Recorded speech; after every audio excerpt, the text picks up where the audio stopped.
Welcome to True Health Tuesday, and the truth will set you free.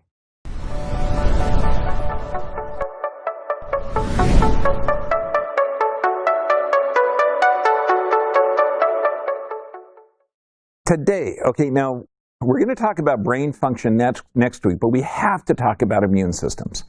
Now, and I'm getting questions continually, and just the most bizarre stuff in the world. But because people don't know the basics about anatomy, physiology. Now, germ theory. Do germs cause disease? Well, yeah, because you're walking around with a mask. You've got to be careful. Everyone's got a disease. Okay, so we got to run away. Now, how many people are alive? Go on, raise your hand. Holy shit, a dead person just raised their hand. No.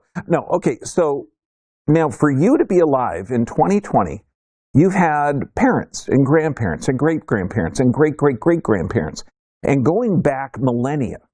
Okay, so you are the end result of this genetic information, this intelligence.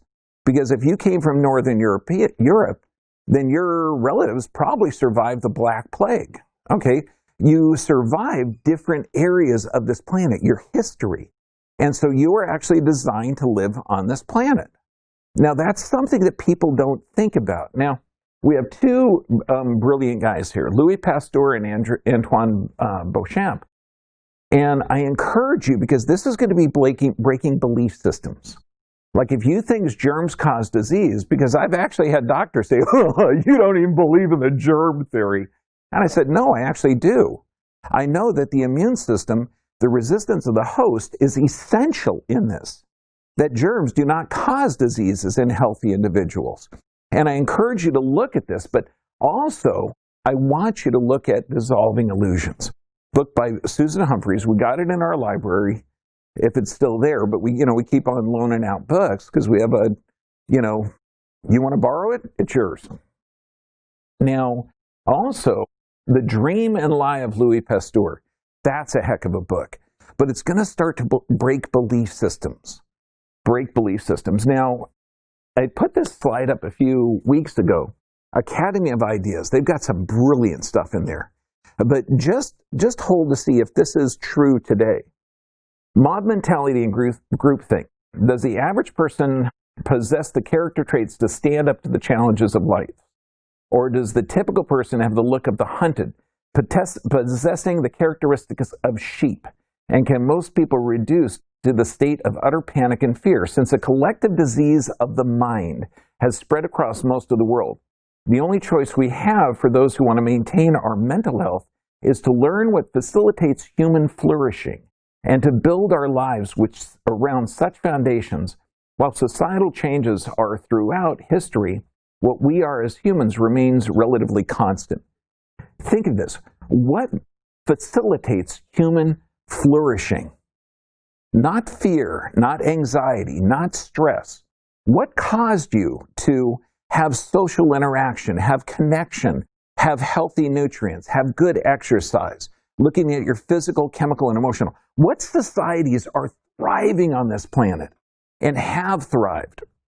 And I got to tell you, we've had a couple of our patients, okay, and these guys have lived in Mexico for over 40 years with a culture that predates the Mayan. Now, these guys for 6,000 years lived in harmony with no military and no property.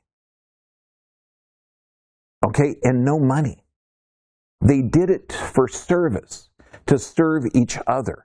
Now, you might think that's too Pollyanna, there's no way it could work. It worked for 6,000 years. And obviously, since we're seeing, literally our world being destroyed in the last 100 years a couple of different times. And you could call this the Third World War. Now, this was a great article at A Vaccine Impact, but this happened yesterday, August 2nd.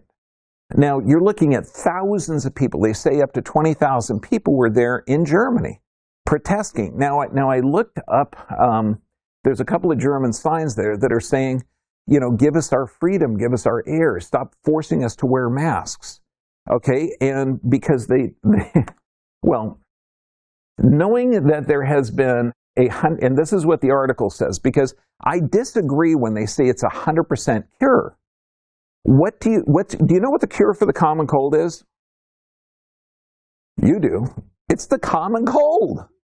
So the cure for this stuff is for you to get exposed, go through the process of developing the mucous membranes that are swollen, of developing the cellular and humoral response, of actually going through coughing, sneezing. Like this afternoon, we were picking up, this gal threw up in one of the rooms. And so, you know, that is an immune system response. It's helping you alkalinize, it's getting you out of stress. Okay, so all these things are normal body functions. Okay, this is how the body actually works. And so when they say cure, you know, strengthening the immune system, there's 100% of things that you can do, that a plethora of things that you can do to strengthen your immune system. Vitamin D, vitamin C, direct sunlight, exercise, reducing your physical, chemical, emotional stress. There's a ton of stuff. Now, calling those cures, I doubt it. Okay, but calling those healthy adaptations to strengthen the system that you have, that would make sense. And a common chant in this group was masks makes us slaves. And hydrochloroquine scandal spurs hundreds of thousands to protest in Europe, while Americans mostly just comply. It's true. That's true. And so I've had to.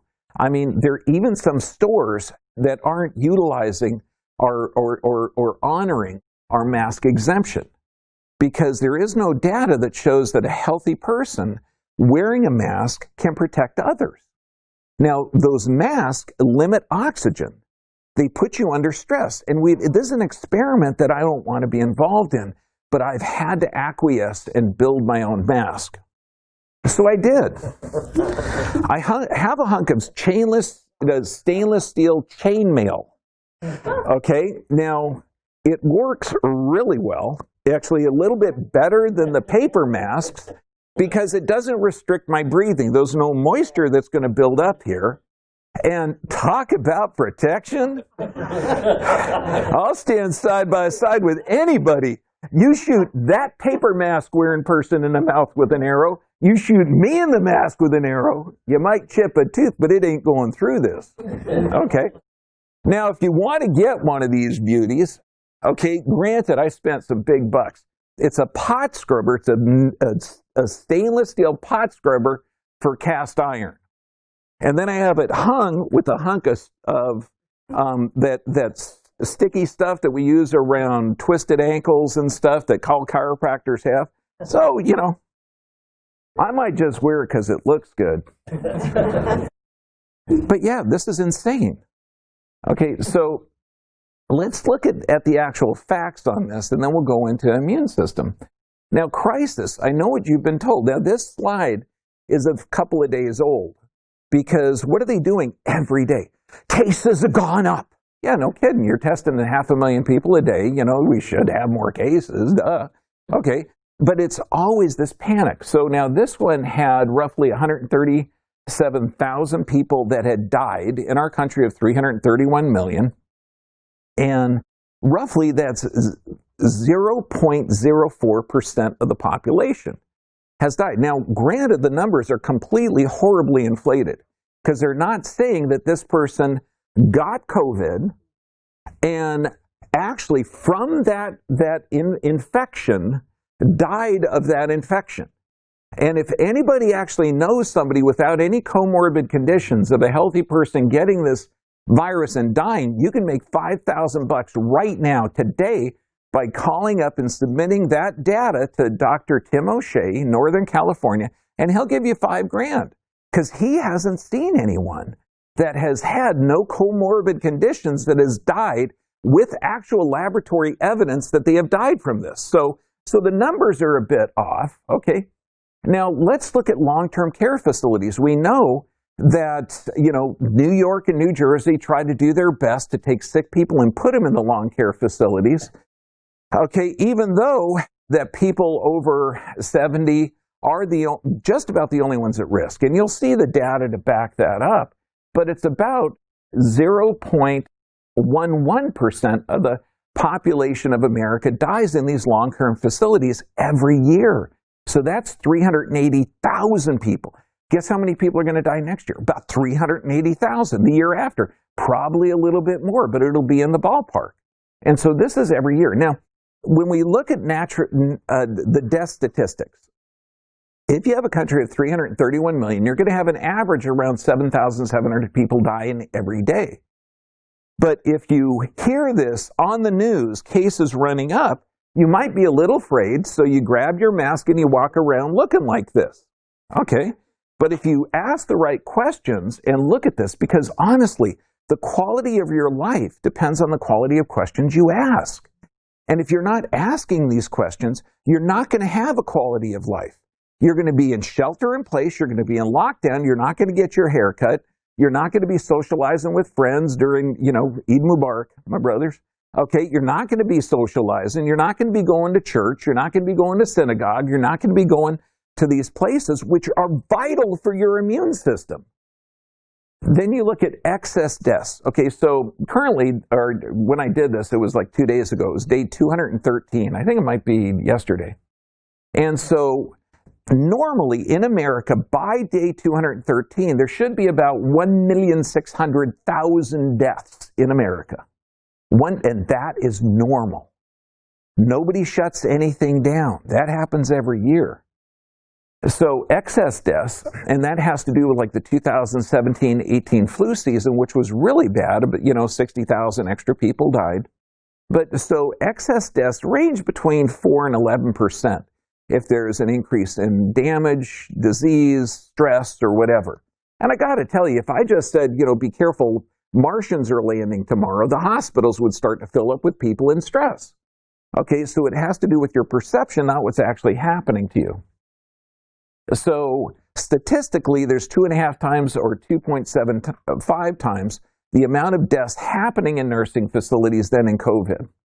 Now, you've heard this part, okay? You got to stay apart from each other because this person can infect 2.3 people. I put 3 people up here because that's just a graphic. Okay, but only 2.3 people. Now, those 2.3 can infect another 2.3. Those can infect another 3 and another 3. So we go from 3 to 6 to, or 3 to 9 to 27 to, exponential. Eventually the world is covered. Okay, now this is completely not based in science. It's somebody playing with math. It goes on the assumption, wait, how do you spell assumption? ASS out of you and me? Okay, good. It goes on the assume, okay, that 100% susceptibility. Now, when we know, because we do have data, that not everyone is susceptible. Not everyone is going to get sick. So that's a false. Anyone that has said this is lying to you. This means Fauci, this means all of those bullshit experts are lying to you because this can't happen. It never has happened. It never will happen. And you could talk about hoof and mouth disease. You could talk about Ebola. It doesn't affect 100% of the people the same way. Okay, I know. Say it with me. Duh. Tell us something we don't know. Come on. Okay, so let's ask some questions because the quality of your life depends on the quality of questions. How long is the infection? Wait, no one asked me that. It's just that this person's going to infect 3. Those 3 will infect 3 more. That's 9. Then it goes into greater. Okay, no, we just want to panic. No one's asking these questions. And then when you have the talking heads on the news that are just feeding into it, it's ridiculous. So how long is the infection? What are the outcomes of the infection? Do you have a 99% recovery rate? It's actually 99.8% recovery rate of this. Okay, so you have it. You have a 99% chance of recovering. Get her some water. Yeah, it's ridiculous to think that this is a danger, but how many people are dead? How many people recover? How many people are maimed? Do they have smallpox scars? What's the actual sequelae of the disease? Okay, so we have to ask those questions. Oh my gosh, we've got a petri dish that we can look at. It's called the Diamond Princess. We have an elderly group that happened back in February. And the reason I'm bringing this back up is because people forgot. It's insane. What did you have for dinner last week? You might not remember. Okay, but this, okay, happened a few months ago. We got an enclosed group. They're breathing the same air. They're hanging out in the same places. They're intermingling. No mask, no social distancing. They didn't know any of this stuff. And you got an elderly population, 3,700 people on this boat. And so now you know who's going to be infected, what's the sequelae of it, how long does it last, who's dangerous. Okay, so 3,700 people. Now, they tested, and granted, the tests are completely not accurate, okay? They're going to test if you got the presence of it, not if you're actually sick. And even that, the tests aren't accurate to diagnose down to the COVID-19. They're just looking at a little piece of a virus, so it could be any type of corona-type virus. And they're only 80% false positive. Wait, did you get that? Okay, good. Just checking. Okay, so 3,700 people. They had 712 people that had been infected, so they must have had some symptoms. So about 20% of the boat was infected. Now, does that mean they all died? No, let's look at it. So when we look at the statistics, on that 3,700 people, 7 people died. But let's look at it. Now, between 70 and 79, there were 1,000 people, 1,015 people. Between the age group of 70 and 79, 6 of that 1,000 died. Now, did they have comorbid conditions? Yes, 100% had comorbid conditions. They had either heart disease, cardiovascular disease, diabetes, chronic respiratory diseases, high blood pressure, or cancers. So they weren't healthy people, but 6 out of 1,000 who were not healthy 70 to 79-year-olds died. Now we have the 80 to 89-year-olds. There were 216 of them. 1 person in that group died. Nobody under 70 died. Nobody. 0% of the group. So now, if we look at this, the World Health Organization says it's 5 times deadlier than the flu. Really? To who? It's not deadly at all, according to this Petri dish that we had to look at all the evidence if you're under 70 with no comorbid conditions. So let's look at the worldometers.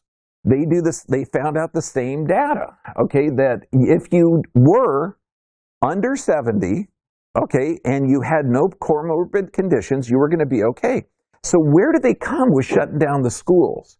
Because they just didn't know. They didn't know. Where is the justification for shutting down our schools and churches and sporting events and everything else now? They just don't want to. There's enough data out there, okay? Now, herd immunity. This is something that you're going to see Sweden vilified, but this is how your immune system works. You're designed to be exposed to viruses. And this is actually a brilliant article on Conservative Review. COVID-19 herd immunity without vaccination. Now, let's look at herd immunity, because what you may have heard, no, different herd, it's H-E-A-R-D. There's a couple of English majors here. Don't want to freak them out. Okay, although the term herd immunity, not herd, was first coined in 1923, it only became in broad use, stimulated by the increased vaccination over the past 5 decades. Contrary to the vaccine program of eradicating disease, herd immunity includes a mathematical underpinning, a 1927 theorem applied by the vaccine modelers, was originally conceptualized to address this equation. Now listen to this, Herd immunity 1927. The resistance of any herd at any given moment will determine the frequency or distribution within its individuals of varying orders of susceptibility. Wow, 1927. So it wasn't the disease that was causing this. It turns out that you are all individuals. Holy shit, I thought you were just a herd of humans. I thought you guys would respond exactly the same to every therapy, every vaccine, every medication. Okay, and that's why we can do all this crazy stuff. But no, it turns out that you're individuals. Wow, interesting. Now, the modelers, whose seminal paper, limited to the cases in which all members of a community are initially equally susceptible to the disease, an assumption that's still used by vaccine-driven eradication or near eradication models. Is that currently used today? Absolutely. Because they're not looking to strengthen your immune system. When have you ever heard anyone saying exercise is good? No, close the gyms. Okay, direct sunlight will help you get vitamin D. No, close the beaches. Okay, our social interaction, our connection. You should have vitamin D, vitamin C, zinc, healthy foods. No, none of that. None of that. Social isolation, and the fast food joints are still open, so you're going to be okay. This immunity may be acquired latently without illness, and if not always enough to prevent symptoms of infection, may be such that the severity and fatality are decreased. Absolutely, you're going to see evidence of this, that your body has been exposed to a number of different viruses over the millennia, and your relatives have been exposed to this, and this is all protecting you. Now, this is interesting. Okay, again, the immunity. Natural acquired immunity to SARS-CoV-2 may place populations over the herd immunity threshold with as few as 10 to 20%. That makes sense. Do we have data on that? Let me see that Diamond Princess, they had 19-point-something% of the population that came down sick, and the rest of them were okay, but they were all exposed. That makes sense. I got data to support that. That makes sense. Now, what's interesting, the presence of cross-reactive non-COVID human coronavirus antibodies induced by coronavirus is responsible for 15 to 30% of all seasonal common colds, which might lessen the COVID-19 disease severity. In English, up to 30% of all the colds in America, colds, not devastating cancerous-like illnesses, colds. You're sick for a couple of weeks, you get the chicken soup, okay, unless you're a vegetarian, okay, then you get the garlic and onion soup, okay, which is like friggin' amazing, and you rest up, you sweat, you take vitamin C, and you're recovered. Okay, this is how colds work. It shows that if you've had, so this is about 1 in 3 people to get a cold are going to get this response, that you're going to have an immune system response that will show that you have an immune system T cells to the COVID because it's similar. It's similar. The presence of such T cells detected in about 40 to 60% of SARS-CoV unexposed healthy U.S. blood donors suggest a cross-reactivity of T cell immunity circulating the common cold virus. So people, 40 to 60% of the blood donors in America are showing antibody production. Evidence that 6 of 8 close household contact members of COVID infected recovered patients who also developed mild symptoms but did not produce SARS-CoV antibodies, yet demonstrated T cell immunity by SARS-CoV-2. The investigators concluded epidemiologic data relying on the detection of SARS-CoV antibodies may lead to substantial underestimation of the prior exposure to the virus. So if you're looking at T cells, you're going to find a small portion. If you're looking at antibodies, you're going to have a small portion. But if you're just relying on one of those tests, you're going to miss it. Plus, the other data on the antibodies, it's only there for a short time. So you may have been exposed in the past, developed an immune system response, and that's how the immune system works. Another one, Center for Evidence-Based Medicine. If you're under 9, you have a 100% chance of recovering and not getting this as long as you don't have a comorbid condition. In fact, if you're under 60, you have a 96% chance of never dying with this. And that's even if you start to have comorbid conditions. I mean, it's mind-blowing. Now, I love this one. Imagine if you're trying to rush a vaccine to market. Now, granted, those piddly little safety studies, why even do them? Because you don't have any liability. And the market is there.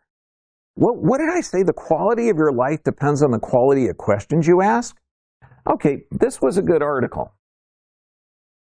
And they talk about Dr. Anthony Fauci and Dr. Francis Collins, interviewed by the Wall Street Journal. Here they go. It would not be particularly encouraging if we have a vaccine that's capable of protecting 20-year-olds who probably have a pretty low risk anyway of getting sick and doesn't work well at all for people over 65. What references is he doing for that? The flu shot. It doesn't work well at all over 65. So what do? They just double the dosage, no test or anything else, and they shoot people with it. So we're seeing a rise in dementia and autoimmune conditions, but still no changes in the flu. Oxford University vaccine researcher Regis Sir John Bell recently laminated that as COVID-19 cases rapidly dwindle, they're going down.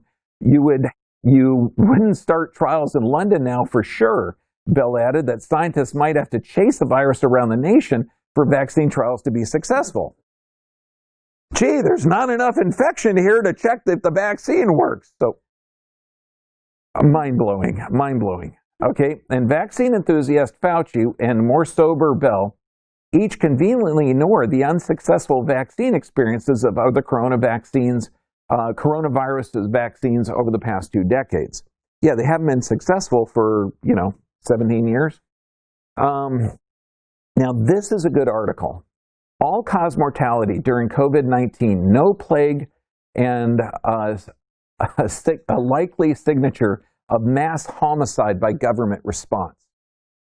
One of the talks that I got that was taken off was, I'm not afraid of the virus because I know how viruses work.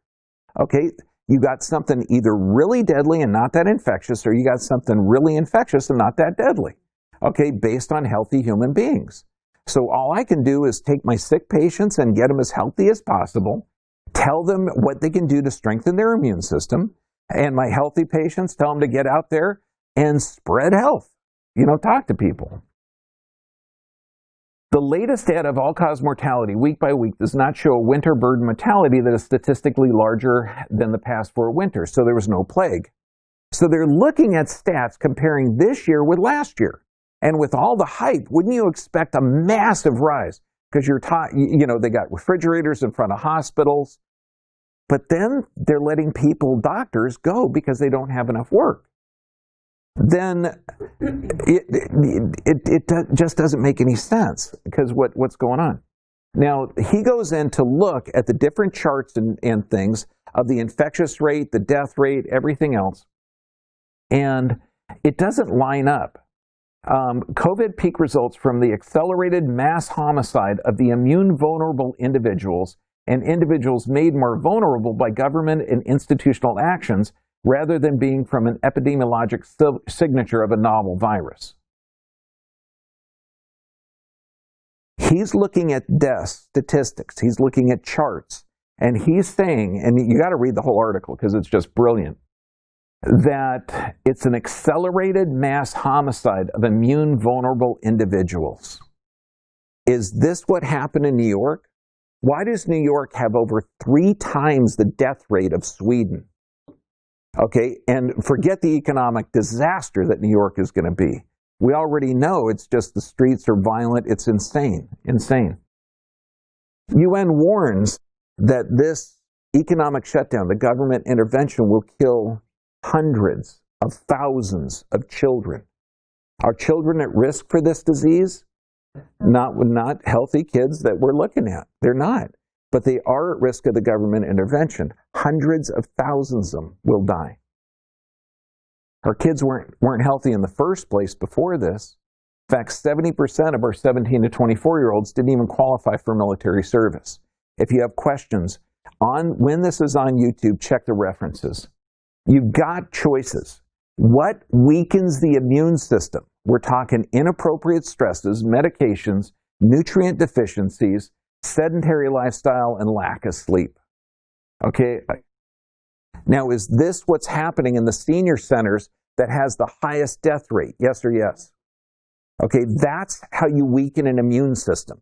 Now, if you have intelligent, thinking, caring individuals, not people that have a financial interest in promoting a medical therapy that has no liability, if you have real doctors, they're going to be suggesting healthy stressors. Walking is a healthy stress. Exercising is a healthy stress, particularly if you're in New Jersey. And if you're in New Jersey, go find that bearded guy who had to move his equipment out and get in. I saw him, man. When I meet him, because I'm going to meet him someday, I'm going to so high-five him. Guys from New Jersey are pretty tough nuts anyway. Okay, I worked with a couple of them when I was a kid. But man, you get a weightlifter from New Jersey, and then you get a weightlifter with a big old freaking beard like that. Yeah, he's not going to take shit. Okay, get the healthy nutrients, active lifestyle. So what is it? Is germs, do they cause disease? I don't see evidence of that, because that would cause disease universally. Is it the weakened immune system that causes it? Is it the terrain that's important? Or is the disease really a response to an environmental stimulus? We know that scurvy, rickets, beriberi, I mean, these were all nutrient deficiencies. Was that from the disease, or was it from a weakened immune system? Smallpox, polio, God, the oral polio vaccine, we discontinued that in this country because it was causing polio. Don't worry about it. Ship it to Africa and India, and it causes paralysis over there. But diphtheria, pertussis, measles, before the vaccine, 4 million cases of measles, 400 kids died. And that's, now, if we're looking at a scientific basis, wouldn't you look at those 400 kids and find out what their immune system was like? Could they have been vitamin A deficient? Could they have been vitamin C deficient? Or do we just vaccinate all 4,400,000 next year? Okay. We know that even before, and this is listing polio, measles, pertussis, tetanus, mumps, rubella, diphtheria, chickenpox, hepatitis B, and Hib. Okay, all of those you had more than a 99.999% chance of living. Okay, so it's crazy. So let's look at this. What is a virus? When you're seeing these beautiful, pretty pictures with little tiny noogies on it, okay, that doesn't exist. That's an artist rendering. We're looking at little viral particles, pieces of it. Now, a virus is a well-organized molecular parasite. It's not a living organism. It has to utilize your RNA or DNA to replicate. This is why one person can only infect 2.3. Okay, according to this. And even that, it can't infect universally. You got to have a weakened immune system. Does that make sense or make sense? So you get one person sneezing and coughing and spitting on everybody, okay? You have to be susceptible. You've got to have some immune system weakening problem, some type of physical, chemical, or emotional stress. 45% of your DNA is viral. If you are afraid of viruses, you are afraid of yourself. You're afraid of your environment. It is an illogical fear. I mean, you want to wipe yourself down, you want to clean up everything, you want to make this area as clean as a hospital. Beautiful. You're going to have 300,000 deaths a year from hospital-acquired infections because it's so clean. You have bacteria on your skin. You want to start using Purell that has cancer-causing agents. You're going to develop contact dermatitis. Do you know how many patients come in now and are saying, "Doc, what do I do? I got to wear this mask. I got contact dermatitis." Take it off. Okay? Get direct sunlight on it. But my boss makes me wear it. Okay. Get a badass one. Okay? I don't think anyone's going to ask me to take this one off. Gosh. Viruses are responsible for two critically important functions in nature. This is why 45% of your DNA is viral. Variation and adaptation. Viruses are behind much of what is termed evolution. This is why you need that viral exposure. This is why the vagus nerve that controls all of the function of the gut. Okay, we're talking motility, secretions, everything. That little tiny nerve. That's only 10% of its functions. 90% of that vagus nerve communicates afferent or sensory. This means every time you eat something, that means you're exposed to a virus, fungus, bacteria, or a blueberry, or all the stuff that's on the organic blueberry. Okay, you need that information. That's why it's sensory, to help you adapt to the environment. Viruses are vital for our ecosystem. They're able to move genetic information between different hosts, but we still don't fully understand how this is influenced. Don't need to understand it. Hell, just vaccinate for it. Okay? One person infects three infect nine infect blah. Okay? No, let's do ignorance and fear. There is no such thing as a 100% susceptible population. Germ theory, Theobald Smith. Okay, I mean, hopefully we're living in the spirit world afterwards, because I want to meet this guy. Virulence of pathogens times number of pathogens times opening of size over resistance of host. He understands the germ theory, that it has to do with the immune system, the resistance of hosts, the physical, chemical, emotional stress. That's the key factor. You change that denominator, everything changes. Everything changes.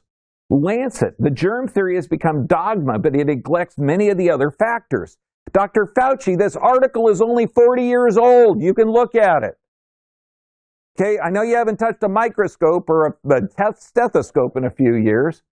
Viruses and bacteria, Virchow, this is the father. I mean, he's in there looking at animalcules through his microscopes.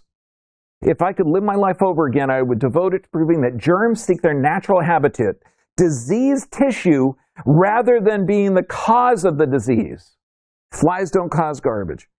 Now, do we have any data to back that up? Yeah, we got the Petri dish called the Diamond Princess. Did it affect really healthy people? No, there were 3,700 people on that boat. 7 people died, which is a tragedy. But do you want to go in there and panic the entire planet, or find out what happened to those 7 people out of 3,700? Did they have an old trauma? Were they taking medications? Did they have certain stressors? Did they fall down the staircase? Okay, this one, out of the International Journal of Vaccines and Vaccination. Who had their finger on the magic of life? Antoine Beauchamp or Louis Pasteur? And this is brilliant, because every talking head on the news, unless you're listening to the, I don't want to say alternative, because I'm not going to call myself an alternative doctor. Hell no, this is the only thing you got.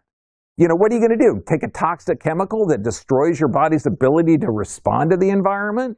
You want to take something that destroys your joint cartilage? No, let's regenerate the joints. So it is with Beauchamp. He had the profound voice of his science not been silenced. Why was his voice silenced? Because he was saying, you and you and you, everybody here is the best doctor. That your body is self-healing and self-regulating.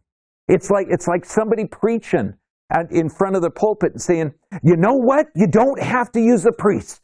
You guys have God inside of you. You're more energy than matter. You could have a direct relationship.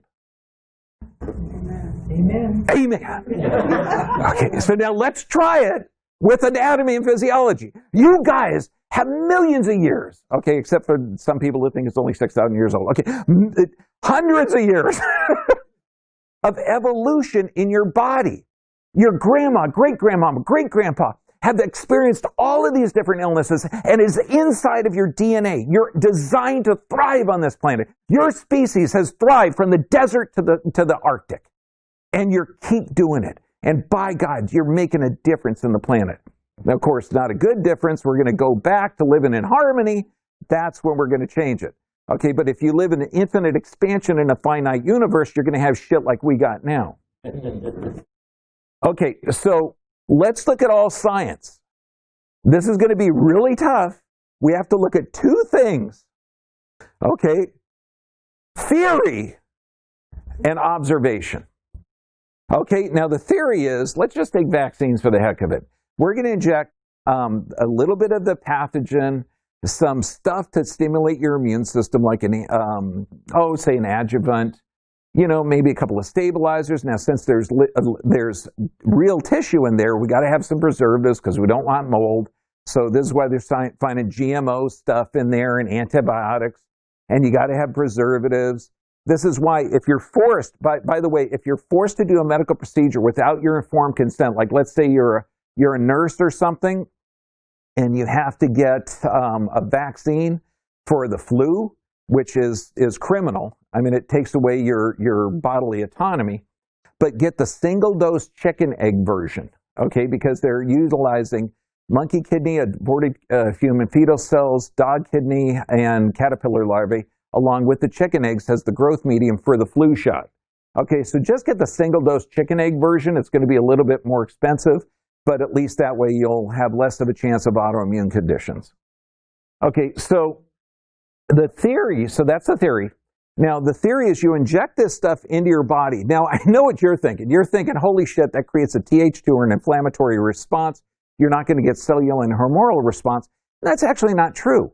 We can there's certain different types of vaccines that can initiate that, but what's the overall end result? We still don't know. Okay, that's why I don't follow it that long. So, don't be so picky. Okay, so now, observational data. Now, since the vaccine is coming up, the effectiveness from the product, consumer reports, real-world data, not just laboratory. That makes sense. That's why we do studies on human beings. Okay, now, how long do you think, let's just take the hepatitis B vaccine. How long should you check it before we start to inject it? You do a study, should you check it for a year, 5 years, 10 years, a few months? Well, it was done 4 days. Okay, so that's kind of a bummer. But don't worry, I think they're even bypassing that now on the phase 1, phase 2, phase 3, to eliminate the animal trials, get this stuff to market. For who? The people at risk. And who are the people at risk? That small segment of the population that is already ill. This is, if you're ignorant of history, you're doomed to repeat it. Now, when they did the first smallpox vaccine, now this was a big moneymaker because instead of treating the 10% of people that were poor that got it, you could treat 100% of the people that weren't even sick. Okay, now if the vaccine failed, which is what it did a lot of the time, they made up stuff. The puncture wasn't correct, there wasn't enough stuff on it, the lymph was impure, bummer. And there were like 3 different types of pus that they were using. Now, it's interesting because the anti-vaccine movement was brilliant back then, brilliant. And they were seeing that there were some challenges with this forced medical procedure. And I had to read this because this is incredible. The state has emerged as the guardian of the child, not the parent. The state determines what we can eat, drink, or smoke and how we did it. Now, okay, wait. I got to tell you, this is an article from 2005. Okay? You might fall down. Okay, hold on to the wall because this is a big one. Okay? The state determines what we can eat, drink, smoke, and in ways from the Victorians would have recoiled. And in public health circles, it seems altogether as it should be. The state has created a generation of semi-literate that is largely compliant. And when they do misbehave, there can be fresh new laws to ban something else, such as hooded t-shirts, sharp kitchen knives, walking out of your house without an ID card. And that was only 15 years ago. Wow. Okay, now this is the Times, 1885. They had a good comparison between Leicester and in Flintshire mold. And they were looking at vaccinated versus unvaccinated. It turns out that if you were unvaccinated, you had a death rate of about 144 per million. If you were vaccinated, you had around 3,614 per million. And of course, you know what they were saying at the time? You're all going to die, you're all going to die, you're all going to die, and that's not true. Okay, now, and I love this. Despite increasing evidence, and this was in 1896, that vaccination with cow pus did not prevent smallpox, physicians for the first time attended the healthy. 100% of their catchment areas could now be treated instead of the 10% who contracted smallpox. I mean, brilliant. I mean, the money is just incredible. Compulsory vaccination. We prefer to let compulsory vaccination die a natural death and are relieved that the general public is not curious enough to demand an inquest. Luckily, you can't even demand an inquest because they have taken away the liability. So why even do it? Okay, you can't sue the company. You can't sue the doctor. You can't sue the nurse. So there's no tort. There's no there's nothing. You just got no rights. I mean, they had 3 different choices of vaccine back then. You know, you had the cowpox, which was pure lymph. What they would do is they'd scrape the tummy of the cow, and they'd put infected tissue on it and let it pus up. Then they'd scrape the pus off, put it in, mix it with some preserving fluid, and then scratch your arm and put it on there. Okay, now, you find that gross. What do you think they're going to look at 100 years from now? Okay, you did 72 doses of 17 different vaccines in every child by the time they're 18. You saw 54% chronic illness and disease rates, and then you allowed your government to force it onto you, and you couldn't even sue them? You had to go to a vaccine court, which isn't even a court? Okay, they're going to look back. Oh, wait, how do you, oh, there it is. Semi-literate that is largely compliant. Yeah, you don't need to actually read stuff. Just watch the talking heads, and it doesn't matter the station. Every channel is saying the same thing. Okay, let's look at how your body actually works. Remember, 45% of your DNA is viral. 45% of your DNA is viral. You have 70 trillion cells. You got 4 times that amount of bacteria, and you got 4 times the bacteria number of viruses. You are a symbiote. You need these. Without the bacteria on your skin and in your gut, in your eyes, all in your hair, all around your body, you would be dead. Okay? And if you don't believe me, start putting Purell everywhere. Okay? And see the rashes you get. Okay? Don't do that. Okay? That's bad karma. Okay? I mean, for goodness sake, they should have warning labels on that stuff. So you get a fever. Why?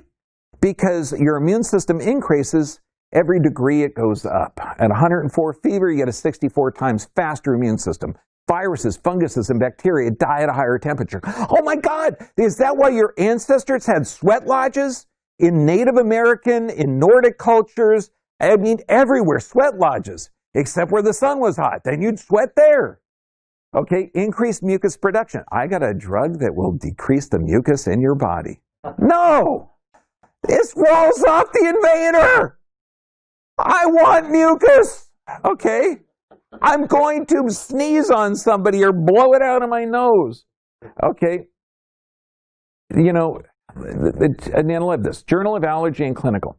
Children who ran a fever in their first year were less likely to develop allergies later in life. Wait a second. Allergy is an abnormal recognition of a foreign protein. It's rampant in our children. Okay? And so they are getting foreign proteins that aren't tempered by digestion in their bloodstream. This is why they're responding with an allergy. And it turns out if you have a fever, that you have less of an allergic response. The fever, does it help the immune system or hurt the immune system? Okay, yeah. Okay, so fever stimulates the production of white blood cells. The brain, because what do you say? Okay. The common comment here, I'm trying to protect others. Dude, okay. Come up with love, understanding, and just look at, like it says save the whales on their shirt. Cool, man. Find you. You're doing something good. Okay, I disagree with it, but go for it. Okay, your brain has, because when you say people, allow the fever to build. And if it gets too hot, give them a tepid sponge bath. My sister, I think it was Sister Lori, not Sister Lori, okay, my actual sister Lori, who's my big sister, who's only this tall. She had, I think it was rheumatic fever, and we packed her in ice. I remember her screaming and yelling while she was in the bathtub and pouring ice on her. And I think it was like 8 or 9 years old, and I thought, boy, that sucks. But that's how you reduce the fever. Now, do you want to give a Tylenol, which weakens your immune system response and can damage the liver and damage the brain? Probably not. But using a cool temperature or room temperature bath, tepid sponge bath to bring it down, it makes sense. Body temperatures have to get above 108 to cause damage, and the body has self-limiting things to limit it at 106. And there's certain therapies that artificially raise the body temperature to 107 for a few hours because cancer dies at 107. Some cancers. Acetaminophen or Tylenol, linked to the ingredient in Tylenol, linked to chronic obstructive pulmonary disease. Antibiotics, increased risk of non-Hodgkin lymphoma, along with antibiotics which are in the food, the drinks, the bread, everything. It blows holes in the intestinal tract, causing an increased inflammatory response, weakening your immune system because your gut is 80% of the immune system. These are the causes of flu. Now, this is an article out of 1997. Rhinovirus, 55%. Coronavirus, 1997, 23. That's because it's around 10 to 30% of all viruses, the corona-type viruses. Have you ever heard of the flu vaccine or the flu mutating? Yeah, every year. Okay, every year it's brand new. Okay, it's novel. I mean, the antigenic shift can be a little bit bigger than normal, so it might take more susceptible people. Okay, if you're under 5. Okay, now remember, we're proving flu shots for 6 months old to every year until you die. Okay, now there's no study that shows they're effective. In fact, several studies show that they're completely ineffective, 0% effective. 0% effective if you're over 85. Now, I'm talking to my neighbor at the boat, and he has a 1930 boat, bitchin' guy, 90 years old. And I said, well, Bob, that shot is 0% effective if you're over 65, and you're just a tad over that.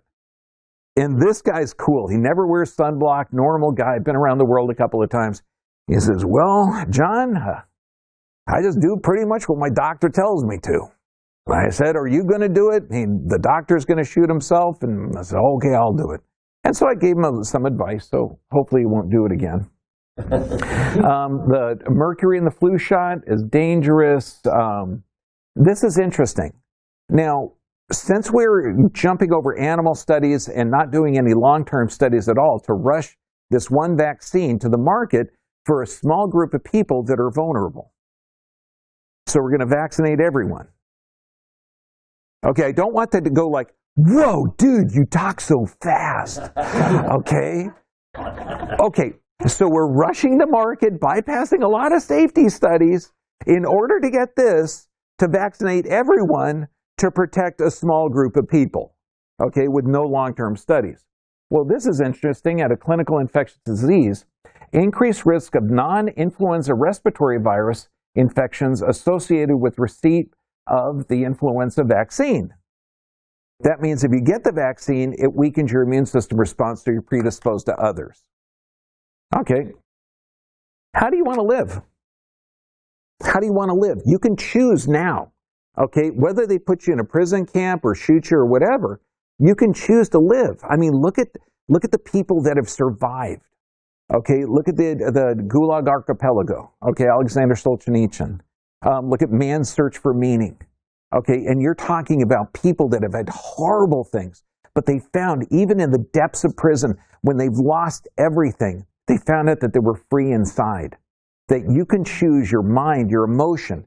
You can choose to be happy. You can. And when I talk about stoic, you enjoy life. You enjoy food and clothes and friends and whatever you want. But if you don't have them, you're not going to miss them. That's a gift.